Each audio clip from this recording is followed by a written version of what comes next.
வணக்கம். தி deep dive இன் இந்த உரையாடலுக்கு உங்களை வரவேற்கிறோம். இன்னைக்கு நாம எதை பத்தி பாப்போறோம்னா, பிசினஸ் பண்றவங்களுக்கு வர ஒரு பெரிய தலைவலி, பவர் கட். ஆமாங்க, இது ஒரு தீராத பிரச்சனை. நீங்க பகிர்ந்துகிட்ட தகவல்களை பார்த்தா, இந்த பவர் கட் பிரச்சனை இந்தியா முழுக்க வருமானத்தை குறைக்குது, கஸ்டமர்ஸ கடுப்பேத்துது, சில சமயம் பாதுகாப்புக்கே கூட ஆபத்தா முடியுதுன்னு புரியுது. கரெக்ட். ஆனா இந்த தலைவலிக்கு ஒரு நிரந்தர தீர்வு வந்திருக்குன்னு சொல்றாங்க. அதுதான் பியூர் பவர் 3.0. ஒரே ஒரு டிவைஸ் எப்படி ஒரு ஆபீஸ்ல இருந்து ஹாஸ்பிட்டல் வரைக்கும் எல்லா தேவைகளையும் பூர்த்தி பண்ணுதுன்னு இன்னைக்கு ஆழமா பார்க்க போறோம். சரி, இந்த பியூர் பவர் 3.0னா என்ன? இதுவும் ஒரு பெரிய இன்வெர்ட்டர் இல்லனா ஜெனரேட்டர் மாதிரி தானா? இல்ல ஏதாவது வித்தியாசம் இருக்கா? நல்ல கேள்வி. இது ஒரு ஜெனரேட்டரோட அப்கிரேட் கிடையாது. இது ஒரு முழுமையான மாற்றம். பியூர் பவர் 3.0ங்கிறது வெறும் ஒரு பேட்டரி இல்ல. ஓ, இது ஒரு ஒருங்கிணைந்த எரிசக்தி தீர்வு. அதாவது இது ஒரு all in one energy product. All in one. ஆமா, உங்க பிசினஸ்க்கு தேவையான பவர் பேக்கப், ஸ்டெபிலைசர், சோலார் இணைப்புன்னு எல்லாத்தையும் ஒரே பெட்டிக்குள்ள கொண்டு வர்ற ஒரு சிஸ்டம் இது.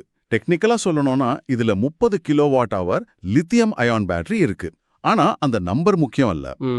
முக்கியமானது என்னன்னா இதோட 33 கிலோவாட் 3 ஃபேஸ் அவுட்புட். ஒரு நிமிஷம், இந்த 33 கிலோவாட் 3 ஃபேஸ் அவுட்புட்ங்கிறத கொஞ்சம் எளிமையா சொல்ல முடியுமா? சாதாரண பிசினஸ் ஓனருக்கு இதனால என்ன பயன்? நிச்சயமா, இந்த 33 கிலோவாட் பவர் எவ்வளவு சக்தி வாய்ந்ததுன்னா ஒரே நேரத்துல சுமார் 10-15 வீட்டு ஏசிகளை இயக்குறதுக்கு சமம். ஓஹோ, அப்படியா? ஆமா, அதனாலதான் ஒரு பெரிய சூப்பர் மார்க்கெட்டோட அத்தனை ஃப்ரீசர்களையும் ஒரு சின்ன தொழிற்சாலையோட கனரக இயந்திரங்களையும் கூட இது எந்த சிரமமும் இல்லாம இயக்குது. இதோட முக்கிய நோக்கமே காது வலிக்கிற சத்தம் போடுற புகை கக்கிற டீசல் ஜெனரேட்டர்களையும் நம்பகத்தன்மை இல்லாத பழைய பேக்கப் சிஸ்டங்களையும் மாத்தி. ஆமா, அந்த சத்தம் ஒரு பெரிய தொந்தரவு. கரெக்ட். அதை மாத்தி ஒரு எக்ஸ்பர்டைஸ், அமைதியான திறமையான தீர்வை கொடுக்கறது தான். கேட்கவே நல்லா இருக்கு. ஆனா ஒரே ஒரு தயாரிப்பு எப்படி ஒரு அடுக்குமாடி குடியிருப்பு, ஒரு தொழிற்சாலை, ஒரு சூப்பர் மார்க்கெட்னு முற்றிலும் வேற வேற தேவைகள் உள்ள இடங்களுக்கு பொருந்தும்? நம்ம முதல்ல குடியிருப்புகள்ல இருந்து ஆரம்பிக்கலாமா? ஒரு G+5 அடுக்குமாடி குடியிருப்புல இது எப்படி வேலை செய்யும்? நம்மள பல பேர் லிஃப்ட்ல மாட்டிக்கிறத நினைச்சு பயந்திருப்போம். கரெக்டா அந்த பிரச்சனையை தொட்டிங்க. அடுக்குமாடி குடியிருப்புகள்ல பெரிய தலைவலியே லிஃப்ட் தான். கரண்ட் போனதும் ஜெனரேட்டர் ஆன் ஆகி லிஃப்ட் மறுபடியும் நகர குறைஞ்சது 10-30 வினாடி ஆகும். ஆமா, அந்த இருட்டுல ரொம்ப பயமா இருக்கும். அந்த இருட்டான சின்ன இடத்துல குழந்தைங்களோ வயசானவங்களோ மாட்டிக்கிட்டா எவ்வளோ பதட்டமா இருக்கும். இங்கதான் பியூர் பவர் 3.0 மேஜிக் பண்ணுது. கரண்ட் போன அடுத்த நொடியே இல்ல அதை விட வேகமா வெறும் 4 மில்லி வினாடிகளுக்குள்ள இது பவரை எடுத்துக்கும். 4 மில்லி வினாடியா? அது எவ்ளோ வேகம்ங்கறத கொஞ்சம் புரியற மாதிரி சொல்லுங்களேன். நம்ம ஒரு தடவை கண்ணை சுமிட்ட 300-400 மில்லி வினாடிகள் ஆகும். ஓ, அப்போ பாருங்க, நீங்க கண்ணை சிமிட்டி முடிக்கிறதுக்குள்ள இந்த சிஸ்டம் 75 தடவை ஆன் ஆகி ஆஃப் ஆயிடும். வாவ், அந்த அளவுக்கு வேகமா? ஆமா, அந்த அளவுக்கு வேகம். இதனால கரண்ட் போனதே யாருக்கும் தெரியாது. லிஃப்ட்ல போறவங்க ஒரு சின்ன குலுங்கல கூட உணர மாட்டாங்க. லிஃப்ட் மட்டும் அல்ல, காமன் ஏரியா லைட்ஸு, தண்ணி ஏத்துற மோட்டார், சிசிடிவி கேமரான்னு எல்லாத்தையும் இது தடையின்றி இயக்கும். இது குடியிருப்பாளர்களுக்கு ஒரு பிரீமியம் வாழ்க்கை அனுபவத்தை கொடுக்குது. குடியிருப்புகள்ல இது ஒரு பிரீமியம் அனுபவத்தை தருதுன்னு புரியுது. ஆனா ஒரு வணிகமா, ஒரு ஹோட்டல்ல இத முதலீடு செய்யும்போது அவங்க ரிட்டர்ன் ஆன் இன்வெஸ்ட்மெண்ட் பாப்பாங்க இல்லையா? அங்கே இந்த வாடிக்கையாளர் அனுபவம் எப்படி அவங்களுக்கு வருமானமா மாறுது? அருமையான கேள்வி. ஹோட்டல் பிசினஸ் முழுக்க முழுக்க வாடிக்கையாளர் அனுபவத்தை நம்பிதான் இருக்கு. ஒரு கெஸ்ட் ரூம்ல தங்கி இருக்கும்போது திடீர்னு ஏசி நின்னுட்டா, இல்ல கீசர் வேலை செய்யலன்னா அவங்க ஆன்லைன்ல என்ன ரிவ்யூ போடுவாங்கன்னு யோசிச்சு பாருங்க. ஆமா, ஒரு நெகட்டிவ் ரிவ்யூ வந்தா கூட பிசினஸ பாதிக்கும். கரெக்ட். ஒரு நெகட்டிவ் ரிவ்யூ பல புது கஸ்டமர்ஸை வரவிடாம தடுத்துடும். பியூர் பவர் 3.0 இதை முற்றிலுமா தடுக்குது. அதை விட முக்கியமா, ஹோட்டலோட இதயம் மாதிரி செயல்படுற கிச்சன், பெரிய அடுப்புகள், ஓவன்கள், டீப் ஃப்ரீசர்கள் 24 மணி நேரமும் இயங்கணும். அது நின்னுட்டா மொத்த சேவையும் நின்னுடும். இந்த சாதனம் அதை உறுதி செய்யுது. விருந்தினர்களின் பாதுகாப்பு, வசதி, தடையில்லாத சேவை, இது மூணும் சேர்ந்தா நல்ல ரிவ்யூ. நல்ல ரிவ்யூ கிடைச்சா அதிக பிசினஸ். இது நேரடி ROI தான். சரி, நாம வசதி, அனுபவம் பத்தி பேசிட்டோம். இப்போ உற்பத்தி, வருமானம் பத்தி பேசலாம். ஒரு எம்எஸ்எம்இ, அதாவது ஒரு சிறு தொழிற்சாலை அல்லது ஒரு பிஸியான ஆபீஸ், இங்கெல்லாம் ஒரு நிமிஷம் கரண்ட் இல்லைனாலும் உற்பத்தி நின்னுடும், நஷ்டம் ஏற்படும். அந்த மாதிரி இடங்கள்ல இதோட தாக்கம் என்ன? இங்க தான் இதோட உண்மையான பவர் தெரியுது. ஒரு எம்எஸ்எம்இல 7.5 horse power compressor, 15 horse power இயந்திரங்கள் மாதிரி கனரக சுமைகள் இருக்கும். ஆமா, ஹெவி மெஷினரி. கரண்ட் போகும்போது ஜெனரேட்டர் ஆன் ஆகுற அந்த சில நிமிடங்கள்ல ஒரு முக்கியமான உற்பத்தி செயல்முறை பாதியில நின்னு போனா அந்த மொத்த பேட்ச் பொருளுமே வீணாகலாம். ஓ, அப்படியா? ஆனா இந்த சிஸ்டம் இருந்தா எந்திரங்கள் நிற்கவே நிற்காது. உற்பத்தி தடையின்றி நடக்கும். சர்வர்ஸ் டவுன் ஆகாது, டேட்டா லாஸ் ஆகாது. ஆனா இதுல ஒரு சிறப்பம்சம் இருக்கு. என்ன அது? சோலாரோட இணைக்கும் போது வார நாட்கள்ல உங்க ஆபீஸ்க்கு தேவையான சக்தியை இது கொடுக்கும். சனி ஞாயிறு மாதிரி விடுமுறை நாட்கள்ல. ஆமா, ஆபீஸ் மூடி இருக்கும். அப்போ உங்க சோலார் பேனல்கள் உருவாக்குற உபரி மின்சாரத்தை இது கிரிட்டுக்கு ஏற்றுமதி செய்யும். ஒரு நிமிஷம், இத நான் சரியா புரிஞ்சுக்கிட்டேனா?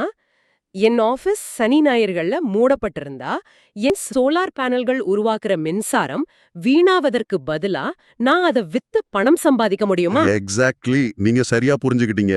இது ஒரு பேக்கப் சிஸ்டம் என்பதை தாண்டி ஒரு வருமானம் ஈட்டும் கருவியா மாறுதா? ஆமா, நீங்க கரண்ட் பில் கட்டுறதுக்கு பதிலா கரண்ட் போர்டு கிட்ட இருந்து உங்களுக்கு பணம் வரலாம். இதுதான் உண்மையான எக்ஸிட் முதலீடு. கிரிட்டுக்கு மின்சாரத்தை ஏற்றுமதி செய்யறது கேட்க நல்லா இருக்கு. ஆனா நடைமுறையில இந்தியால இருக்கிற மின்சார வாரியங்களோட இதை செய்யறது எவ்ளோ சுலபம்? அதுக்கு நிறைய அனுமதிகள் வாங்கணுமா? இது ஒரு முக்கியமான சந்தேகம். அரசாங்கத்தோட நெட் மீட்டரிங் கொள்கைகளுக்கு ஏதுவாகத்தான் இந்த சிஸ்டம் வடிவமைக்கப்பட்டிருக்கு. இதை இன்ஸ்டால் பண்ற நிறுவனங்களே தேவையான அனுமதிகள் வாங்குறதுக்கும் மின்சார வாரியத்தோட ஒருங்கிணைக்கிறதுக்கும் உதவி செய்றாங்க. ஓ, அப்போ பிசினஸ் ஓனருக்கு அந்த தலைவலி இல்ல. இல்ல, ஆரம்பத்துல கொஞ்சம் வேலைகள் இருந்தாலும் நீண்ட காலத்துல இது ஒரு பெரிய நிதி பலனை கொடுக்கும். பெட்ரோல் பங்குகள்ல கூட இது நேரடி வருமானத்தை பாதுகாக்குது. ஆமா, பெட்ரோல் பங்குகள் பத்தி சொல்லுங்க. அங்கே ஒரு நிமிஷம் கரண்ட் கட் எப்படி பெரிய இழப்பை ஏற்படுத்தும்? ஒரு பெட்ரோல் பங்குல ஒரு வண்டி பெட்ரோல் போட நிக்கும்போது கரண்ட் போனா அந்த டிஸ்பென்சிங் மெஷின் நின்னுடும். ம், அந்த கஸ்டமர் எவ்வளவு நேரம் காத்திருப்பாரு? எரிச்சல் அடைஞ்சு அடுத்த பங்குக்கு போயிடுவாரு. அது நேரடி வருமான இழப்பு. கரெக்ட்.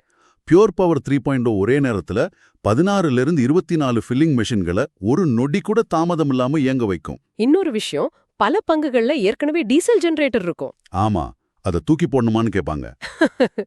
தேவையே இல்ல.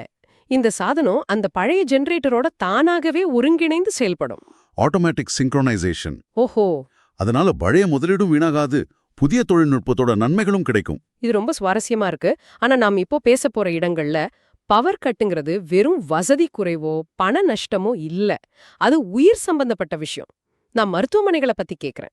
ஆமா, இங்க தாமதத்துக்கோ தவறுக்கோ இடமே இல்ல. ஒரு மருத்துவமனையில ஐசியூல இருக்கிற வென்டிலேட்டர், இசிஜி மெஷின், ஆக்சிஜன் செறிவூட்டிகள் ஒரு நொடி நின்னா கூட என்ன ஆகும்னு நினைச்சு பாருங்க. நினைச்சு பார்க்கவே முடியல. இந்த 4 மில்லி வினாடி மாற்றம் அந்த உயிர்காக்கும் கருவிகள் இயங்குறதுல எந்த தடங்களும் வராம பாத்துக்கும். நான் பேசின ஒரு மருத்துவமனையில ஒரு சின்ன பவர் கட்டால் ஒரு முக்கியமான ஸ்கேன் பாதிலேயே நின்னுடுச்சு. ஐயையோ, அந்த நோயாளி மறுபடியும் கதிர்வீச்சுக்கு ஆளாக வேண்டியிருந்தது. அது வெறும் டெக்னிக்கல் பிரச்சனை இல்ல, அது ஒரு மனிதனோட உடல்நல பிரச்சனை. இந்த சிஸ்டம் அந்த மாதிரி அபாயங்களை முற்றிலுமா நீக்குது.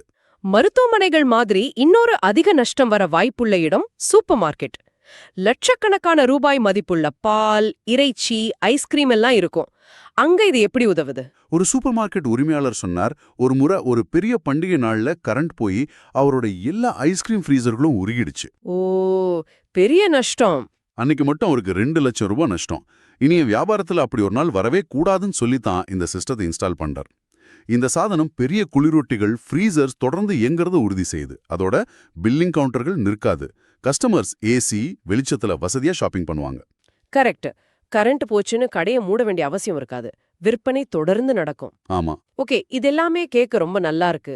கிட்டத்தட்ட ஒரு மேஜிக் தீர்வு மாதிரியே தெரியுது. ஒரு பிசினஸ் ஓனர் இப்போ கேட்டுக்கிட்டு இருக்காருன்னா அவர் மனசுல ஒரு கேள்வி இருக்கும். சரி, என் பழைய டீசல் ஜெனரேட்டரை தூக்கி போட்டுட்டு இதை ஏன் வாங்கணும்? இதோட முக்கிய நன்மைகளை சுருக்கமா சொல்லுங்க. அப்புறம் முக்கியமான கேள்வி, காசு. இது ரொம்ப காஸ்ட்லியா இருக்குமா? நிச்சயமா. இதோட முக்கிய நன்மைகளை அடுக்கலாம். 1, ஆல் இன் ஒன் வடிவமைப்பு. ஜெனரேட்டர், இன்வெர்ட்டர், பேட்டரின்னு தனித்தனியா வைக்கிறதுக்கு பதிலா எல்லாம் ஒரே பெட்டியில. இதனால 10 மடங்கு குறைவான இடம்தான் தேவை. இடம் ஒரு பெரிய பிரச்சனை தான். 2வது, உடனடி மாற்றம். நாம பேசின அந்த 4 மில்லி வினாடி வேகம். மூணாவது அதிக செயல்திறன். இதோட செயல்திறன் 94%. அதாவது நீங்க குடுக்கிற கரண்ட்ல கிட்டத்தட்ட எதுவும் வீணாகாது. டீசல் ஜெனரேட்டர்ல பாதி சக்தி வெப்பமாவும் சத்தமாவும் வீணாயிடும். இங்க அந்த பிரச்சனை இல்ல, அதனால இயக்க செலவு ரொம்ப குறைவு. சரி, இதோட உறுதித்தன்மை எப்படி? இந்தியாவோட வெயில், மழை, தூசி எல்லாம் இது தாங்குமா?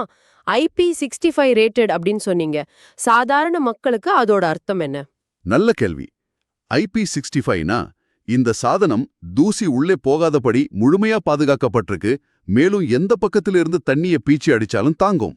ஓ, சுருக்கமா சொன்னா இது நீங்க ஒரு பில்டிங்க்கு வெளியே மழையில வெயில்ல கூட வைக்கலாம். அதோட செயல்திறன் குறையாது.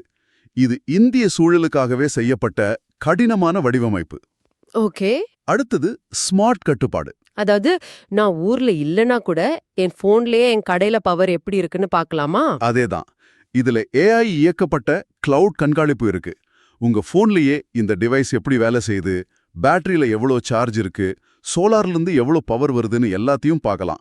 ஒருவேளை சின்னதா ஒரு பிரச்சனை வந்தா கூட அது உங்களுக்கு மெசேஜ் அனுப்பிடும். ரொம்ப வசதியா இருக்குமே. கடைசியா உத்தரவாதம். இதுக்கு 5 வருஷம் ஸ்டாண்டர்ட் வாரண்டி இருக்கு. அத 12 வருஷம் வரைக்கும் நீட்டிக்கவும் முடியும். இப்போ காசு விஷயத்துக்கு வருவோம். ஆமா, டீசல் ஜெனரேட்டரை விட இதோட ஆரம்ப கட்ட முதலீடு அதிகம். ஆனா நாம மொத்த உரிமை செலவை பார்க்கணும். Total cost of ownership. Correct. Diesel விலை, மாதாந்திர மெயின்டெனன்ஸ், சத்தத்தால வர்ற பிரச்சனை, புகையால வர்ற அபராதம்னு ஜெனரேட்டருக்கு தொடர்ந்து செலவு இருக்கு. இதுல அந்த செலவுகள் எதுவுமே இல்ல. சோலார்ல இருந்து வருமானம் வர வாய்ப்பு இருக்கு. கணக்கு பார்த்தா சில வருடங்கள்லயே இந்த முதலீட்டை திரும்ப எடுத்துடலாம். இன்றைய உரையாடல் ரொம்ப தெளிவா இருந்துச்சு. இது வெறும் ஒரு பவர் பேக்கப் சிஸ்டம் இல்ல, இது கரண்ட் கட்கிற ஒரு பிரச்சனையையே பிசினஸ்ல இருந்து நீக்குற ஒரு தீர்வுன்னு புரியுது. குடியிருப்பு, மருத்துவமனை, தொழிற்சாலை எதுவா இருந்தாலும் தடையில்லா மின்சாரம்ங்கிறது இனிமே ஒரு ஆடம்பரம் இல்ல, அது ஒரு அடிப்படை தேவை, ஒரு புத்திசாலித்தனமான முதலீடு. நீங்க சரியா சொன்னீங்க. மின்வெட்டுங்கிறது நம்ம கட்டுப்பாட்டுல இல்ல. ஆனா அதனால வர பாதிப்புகள் இனிமே நம்ம கையில தான் இருக்கு. உங்க பிசினஸ பத்தி ஒரு நிமிஷம் யோசிச்சு பாருங்க. இந்த உரையாடலை கேட்கிற ஒவ்வொருத்தருக்கும் நான் ஒரு கேள்வியை மட்டும் விட்டுட்டு போறேன். சொல்லுங்க. ஒருவேளை உங்க பிசினஸ் அகராதியிலிருந்தும் உங்க அன்றாட கவலைகள்ல இருந்தும் பவர் கட்டுங்கிற வார்த்தையே காணாம போனா உங்க வளர்ச்சி, உங்க லாபம், உங்க வாடிக்கையாளர் திருப்தி எந்த உயரத்துக்கு போகும்? அந்த புதிய சாத்தியங்களை பத்தி யோசிச்சு பாருங்க.